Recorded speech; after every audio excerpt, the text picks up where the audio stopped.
What's up, everybody? Today I'm just going to be going over my controller settings that I use for Spider-Man in Rivals.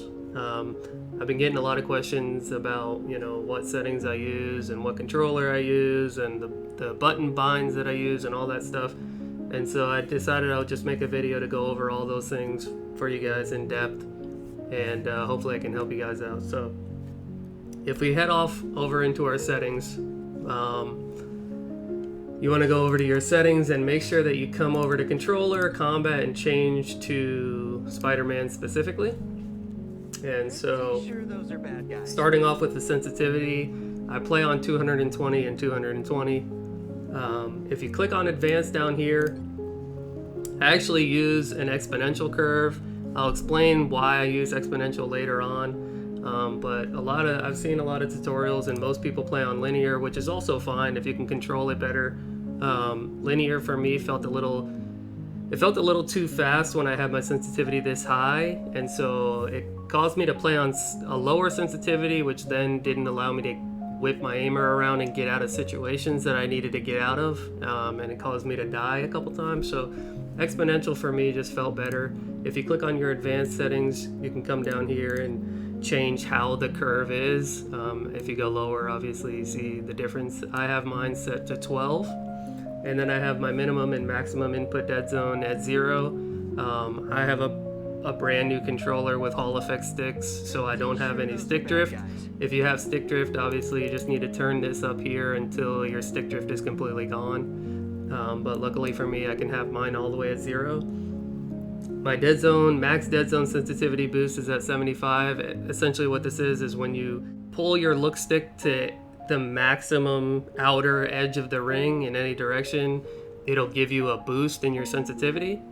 And then this is the response time, the amount of time it takes for that boost to come in. I have mine set all the way at 100, because sometimes when I'm just aiming, I'll sometimes look all the way, I'll max out my dead zone, and I don't actually want the boost yet. I'm actually just trying to hit a shot or something, and so I want it to gradually come in over time. And so honestly, 100 might be a little too much. I might lower it. I might experiment with lowering it, but I just have it set to 100 for now.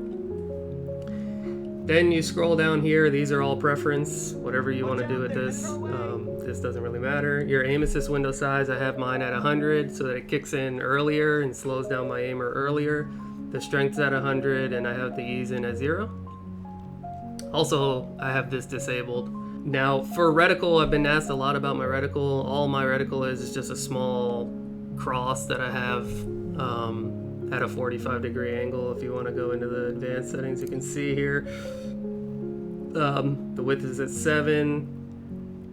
Outline width 48. All these other things are pretty much default. The center gap I have here at 12.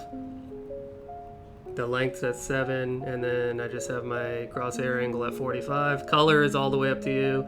I usually use a red crosshair in all the games that I play, so I just put it at red. I would say probably green or cyan or something like that is probably the most, it's the easiest to see. So if you care about that, then yeah, that's what I would set it to. Coming down to the actual hero settings, I actually do not play with hold to swing on. I believe it is better to play with hold to swing. I just haven't built the muscle memory yet to change it.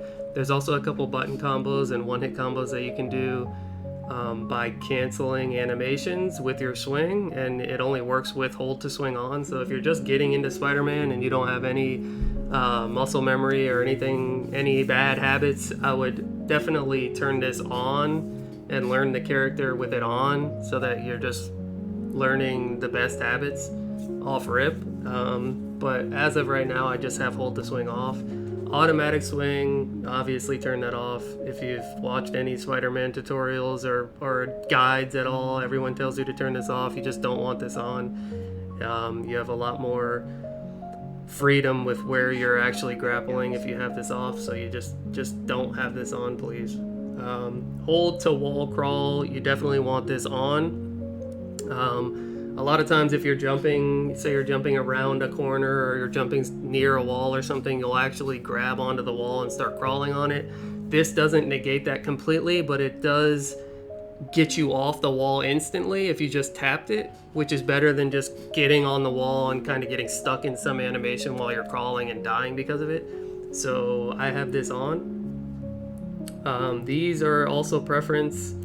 The crosshair setting for me feels extremely weird to wall run, so I just have it on the vertically upwards one.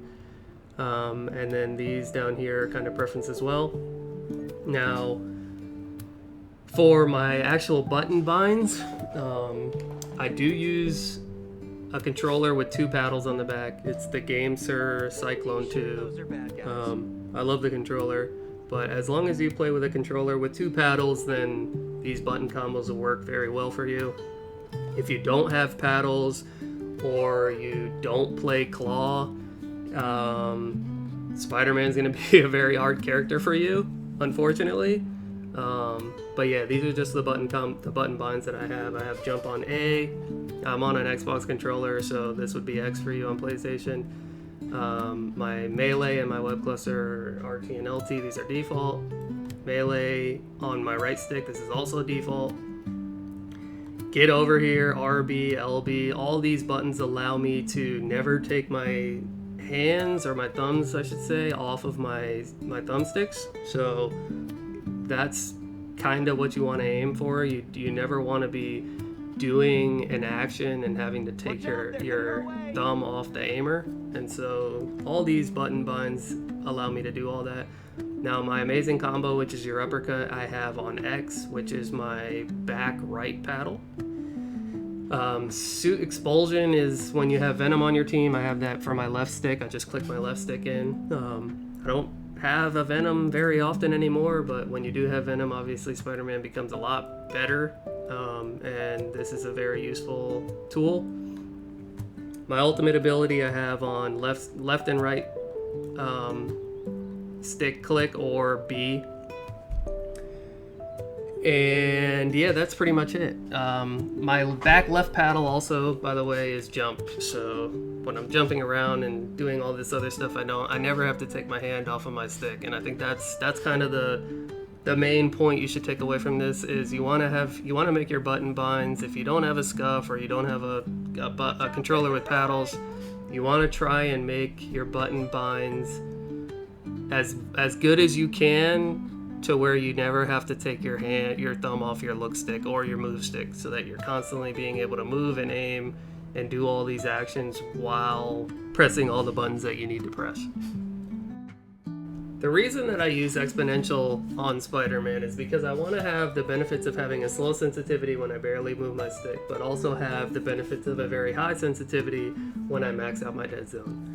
And so on Spider-Man, it's very important to be accurate so that you can set up all your combos, but at the same time, you also want to have a fast sensitivity in order to get out of a situation that you might die in. And so Exponential for me felt the most comfortable with being able to fly around at very high speeds and slow down my aim and hit my shots to set my combos up, and also be able to whip my aimer around to grab something that's very high up in the sky or grab something that's out of my FOV in order to get away from a bad situation. So for me, I would normally use a linear curve on most games that I play, especially like FPS games and stuff like that.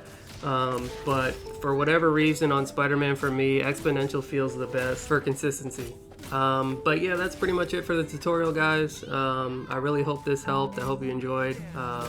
Again, I'm on PC on controller, but a lot of these settings are transfer over to console, so if you're a console player, a lot of these settings work out for you as well. But yeah, that's pretty much it, guys. I hope you enjoyed, and thank you.